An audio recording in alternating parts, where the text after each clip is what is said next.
everybody, it's Clarissa. You are back in the limelight and yet another extraordinary entrepreneur. Today we're talking about the arts, but wait until you hear what we're going to be talking about. It is something nothing short of extraordinary. I do want to remind you, though, that you need to go and like and share and comment and let us know how we're doing here at the in the limelight. You know that we speak to entrepreneurs and we talk about intelligent media for the savvy entrepreneur. You are going to see this video on YouTube. You're going to hear the podcast on Apple Podcasts, Google Play, and Stitcher.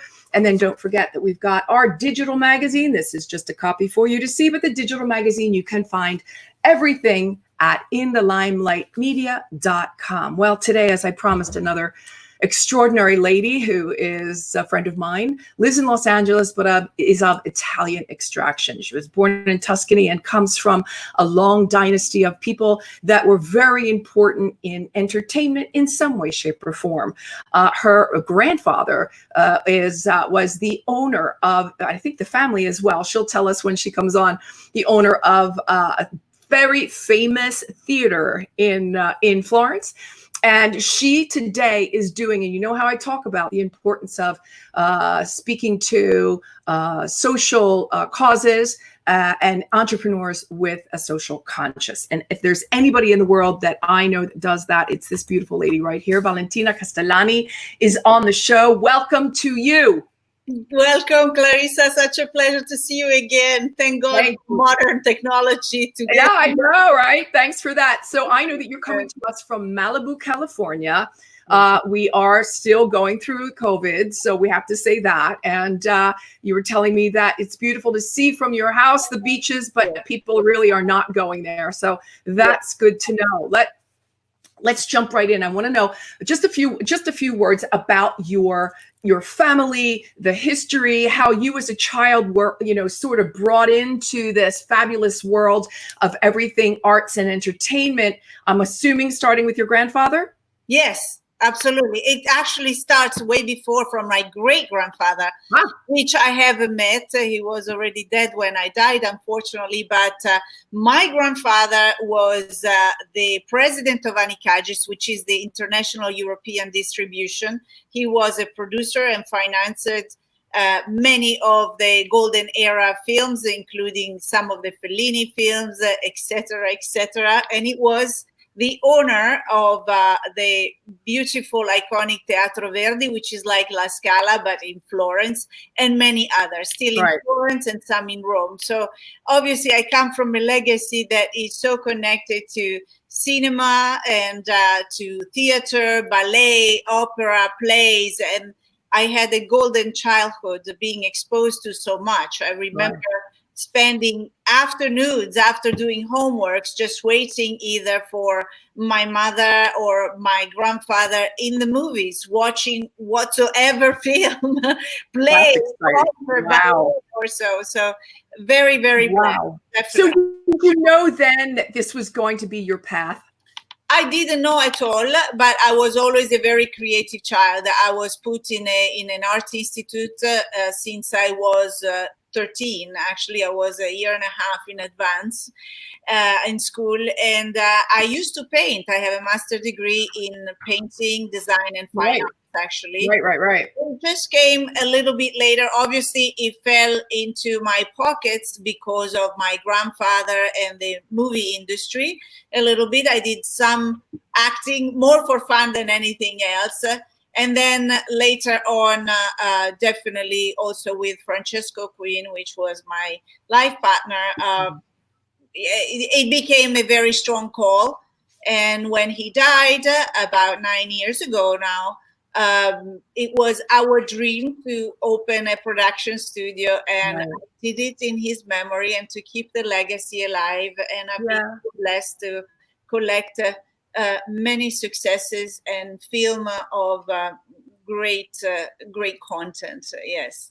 Right. So let's fast forward because we've got a lot to get to in a short amount of time. So the childhood, it was sort of set. You kind of knew, but let's just say you had all of the presupposti, if you will. You had all of the possibilities, given your background and your family. Fast forward to now, you decide you want to become a film producer yourself. I'm assuming that started when you were here in the United States for the first time, or yeah, okay. And so, but you're not going to be just producing any film, because you are out in Hollywood, let's say that, and there's all kinds of film scripts going around. I mean, you have the choice, right, of what you can actually start to work on and produce. I find that most producers usually don't produce anything that they don't fall madly in love with. And I know you well enough to know that any kind of film wasn't going to do. You needed something that had a social conscious to it. It had a social message to it. So why did you decide to go down that path? What was so important for you as a producer to say, no, all of the other things, I'm going down a path where I can leave a very strong message? That's a very good question, Clarissa. I always believe in the famous Harry Potter philosophy. It is the wand that chooses the magicians and never the opposite. So that's great. I love that. That's perfect. Yeah. Obviously was in my past. Yeah. To be, I always have been, as an artist, an observer of life, of people, a lover of people, a lover of life. And cinema was another media that allowed me to do that, but in a much bigger universal platform. And my call to the social part of it came right after we co-produced the film, The Butterfly's Dream, which was the 2014 entry to the Oscar as a foreign film. And it had a very big social part. It was a Turkish film. And after that, this young director approached me and he asked me, could you produce this film I want to do about the Temple Mountain? And I felt very hesitant, Clarissa, because not being Israeli nor Palestinian, I felt like, what kind of voice can I have, a truthful voice into it? Right. And what I thought about it, and I always say that my best and biggest goal in life were achieved in a state of tremendous uncomfortability. And the subject of the Temple Mountain, the peace in the Middle East, was tremendously uncomfortable for me because as much as we read in the news, how much can we know about it unless we've been born in it, grew up in it? Yet I learned and started a long journey with this film that brought me to meet the Pope Francis, and Shimon Peres, Mahmoud Abbas, the Dalai Lama, and so much more. And obviously, it was a great amount of study behind the scenes. And diplomatic and learn how to navigate in a diplomatic world, because in the end we brought the film to the U.S. Congress and got an award from U.S. Congress. That's amazing. So amazing. I loved when I read that. And so much more. So at that point, the call was very defined. And while we were filming that film, actually, we had a beautiful interview with Ambassador James Woolsey in Washington, D.C. Right.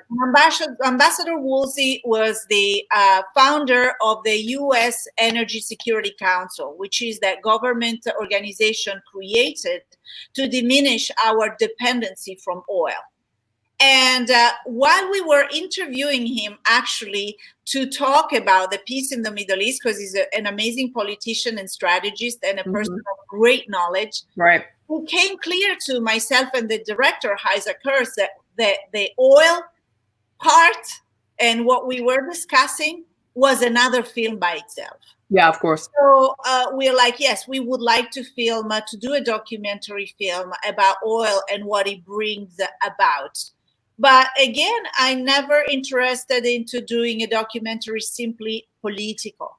So I was looking for my connection to the people, which is always where my heart resides. Sure. And when the saga of Standing Rocks and the Native Americans came on the news, I felt like blink, a little light popped into my brain, and I was like, that's it. Let's go to Standing Rock and let's start it from there by having the Native American, this micro example of society, narrate this journey through, the pollution of the water, of their sacred waters, and on and on. And it became an amazing story that we're still filming and telling. So was there any difficulty in the pre-production work and getting in touch with or having them accepting you as being the one that could best tell the story? It's definitely based on trust. There is no name, no title, no legacy that would matter to the Native Americans. Sure. And the way I decided to approach it is like, let's just go to Standing Rock. And I shouldn't say it, but I went without permits to film because I knew at the time when the turmoil was going on that if I would ask the permits, I would be monitoring what to film. And instead, I wanted to have a very genuine approach to this special skirt of society, which are the Native Americans, which many people think they are extinguished. Even in Europe, there is something about the Buffalo Bill time, and instead they are well and alive and in their reservation and dramatically need our attention and care. Right. By starting to film in the camp, it was a teepee camp in the middle of nowhere, 2 hours away from any civilization, where no internet works, no phone, nothing works. Yeah. Wow. All of that is minus 30 degrees, so it was very difficult filming. However, my first thought, I saw a video of this chief, which is the kind of the Pope of the Native American tribe, and that's Chief Arvol Looking Horse, speaking at United Nations about this matter, the oil and the pollution of their sacred water. And I was very convinced to want to approach him. And yet it's like almost, okay, yeah, right. How are you going to find it? But when I have an idea and an instinct, it's difficult to stop me. You manifested it. For the Pope. You manifested that for sure. Yes. So I found a little kid that was providing water and food to the different teepees in the camps, and he was a lovely Native American kid. And I started to talk to him, and he's like, I need to find a Chief Arvol. It's like, I don't even know where it is. It's 2,000 teepees and a storm is coming, so we're moving the elders in another place because it's not safe. Oh my God. Frozen at night. Wow. And finally, after 5 days, he gives me the cell phone of the wife of the chief. And yet he tells me, of course, it's not going to work because there is no internet. But I always believe in the universe. And I felt that if I arrived in there, there was a meaning. And I kept leaving messages for this wife and the chief on their phone, on their voicemail. At the 7th days that we were filming, they finally answered. And they tell me, oh, it's fantastic, Valentina. Unfortunately, we're not there anymore. We're 6 hours away, and we're going to take a plane to move to Canada because the chief has to do some ceremonies out there. Yeah. So I felt, oh my God. Yet I felt like it's not finished. Let me stay another day filming in the camp. Well, the day after, to finish the story, the wife called me and she tells me, shockingly, it is so strange. It's the first time we lose a plane. And the chief interpreted this as a sign that he has to meet you. So if you're willing to drive 6 hours, we will be waiting for you out here. And that's how my friendship and communication with this amazing human being started. And I was so honored. What a story that is. Yes. That's a story. And a story that's almost a movie in the movie. Yes. Yes. That's incredible. Many times the background, how we get to these people and the making of this documentary is a film by itself. Yeah. This for sure, with no internet, no computers, no cell phones, and then, a missing of the plane, obviously, was the simple solution to something like that, and driving 6 hours. What is it that you, as a producer, first of all, I'm assuming that in the kind of situations and conditions and films that you decide to do, you have to be extremely emotionally invested. Yes. Okay. How do you objectively tell the story so that at the end of the 2 hours, you let someone else make up their mind and they're not, do you understand? Like, not following what you're projecting. Very good question. I think as a storyteller, as a filmmaker, and especially a documentary maker, we have to learn right away to be the observers. And our emotion has to be directed to observing and respecting what's going on. Yeah. And as a storyteller next to an observer, is that a film in one way is there to inspire hope or reflection. So these two ingredients are essential for good filmmaking, at least for me. One side is the observer that has to leave reality unfold, and the other one is the storyteller that in some way, at least for myself, it has to inspire reflection, if not hope. So do you go into the editing room, Valentina? I mean, are you involved in that process as well, or do you trust that once you've handed that over, someone else can tie the bow on it for you? Well, definitely, we always choose a very good editor. In this case, is Alan Jakubowicz, that has been working on my past documentary. And I think there are amazing editors, and to have a good editors on board, it means everything. An editor can understand and filter the story, and very important, it gives a rhythm to a film that a director or a producer itself cannot find and build together. Right. At the same time, yes, I am very involved in the editing process, also because these are reality that are not scripted, Clarissa. So it's not like we give the script right, acting scene to the editor, which knows how it needs to unfold, and we know the ending.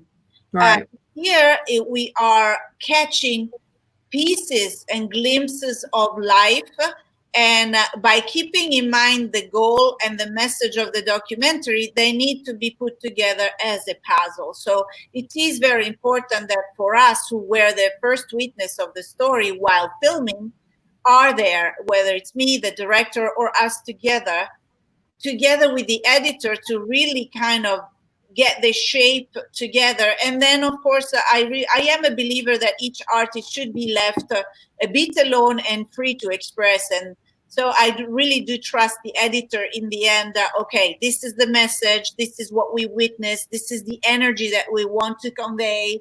Right. Go alone and do your job and do it in peace. You know, I think it's very important. What kind of advice would you give to aspiring producer? You know, production has a lot of moving parts. There are a lot of different things that need to be pulled together into one beautiful final opera, if we will. And so what is it that you could tell aspiring producers about how to find financing for the film? Well, financing is definitely an important part and a difficult part that is always different. There isn't a formula where, you know, it's like go in there and find the money. It's not like you're going to the bank. Each project has a personality and a story and a different interest and placement in society, in the movie industry. So it's not just one story. Some of my project came just funded, and some other needed to be found. The funding needed to be found.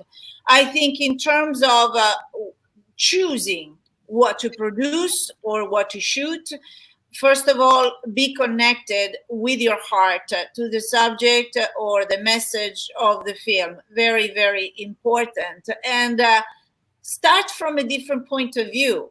It is always a once upon a time, but that once upon a time starts from different point of view. Don't start always from the same exact matter. Just like I am starting a story of oil from the Native Americans, you know, to get them to Washington, D.C. I always like that kind of way, you know, start from the background, because that way is the way we live our life. We don't know how the story unfolds of our life. We kind of guess, we kind of want, but we are walking through it. So by adopting this system, the film kind of becomes more human to my eyes, you know, because it's lived from within rather than a story that is there, placed. It goes that way. Why? tell me why, you know. Right. So I'm interested into seeing the project unfolding from a different point. Absolutely. Yeah. Yeah, these are definitely passion projects for you, no doubt. So if somebody wanted to see The White Snake, Valentina, where would they go to see it?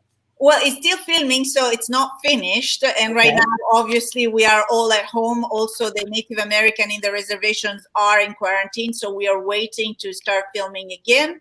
And we are filming with the Six Nations reservation in Canada, and also in North and South Dakota with several tribes. And but you can watch and read more than anything some of the material and about this documentary in our website www.quinnstudios.com. Right. Ooh, let's put that up. Let me do that. Yep. We got so enthralled in your, there we are. There, there it is, everybody. QuinnStudiosEntertainment.com. Okay, more information is there. Yes. So there's a lot of material in there where you can see our journey and the way we are filming, and the rest you will see soon in cinemas and so much more. Fantastic! Ah, that's so exciting. So, if someone wanted to get in touch with you as well, they can find you on your website. Definitely, yes. Okay, fantastic. Of course, Valentina Castellani. I cannot wait to see this movie. I want to be one of the first ones to know when it's ready, so that I can come to the premiere.